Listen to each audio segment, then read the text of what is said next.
ICC champions trophy पूर्व BCCI है कठोर। नमस्कार दर्शक बंधु, नुआ नियम आधार संपूर्ण टूर्नामेंट समय खेलाड़ी माने स्त्री सहित रही पारे ना। परिवार केवल 2 सप्ताह रहित सीरीज समस्त खेलाड़ी को बस रे यात्रा करने को पड़ो। एमती किछि कही बीसीसीआई पूरा कठोर होइछि। ऑस्ट्रेलिया थारु पराजय पर बीसीसीआई व्यवस्था संशोधन आने को उद्यम आरंभ करिछि। एथिपाई प्रारंभिक पर्यायर बीसीसीआई एक बड़ निष्पत्ति नेछि।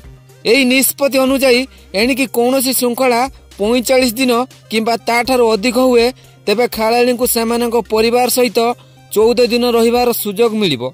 जदि सीरीज एहाठारु कम होइतिबो तेबे 7 दिन रहिबाको अनुमति दिया जिवो।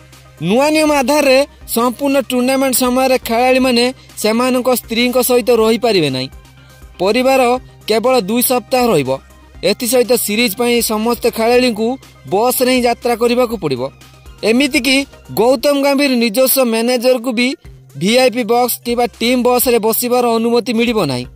तांकर अन्य एक होटेल रहिबार व्यवस्था करा जिवो। केवल एतिक नुहे, बीसीसीआई रो कठोर नियम अनुसायी सीरीज पई यात्रा करतुवा समय रे खेलाड़ी नेउतुवा सामग्री जदि 150 किलोग्राम रु अधिक हुए तेबे बीसीसीआई खेलाड़ी को देउतुवा अतिरिक्त सामग्री शुल्क पैठ करिवो नाही। टीम इंडिया पराजय पर बीसीसीआई मुंबई रे एक बैठक अनुष्ठित करिथिला। एथिरे हेड कोच गौतम गंभीर, मुख्य चयनकर्ता अजित अगरकर एवं अधिनायक रोहित शर्मा मध्य उपस्थित थिले, जहाँ पर बीसीसीआई एही कठोर निष्पत्ति नेछि।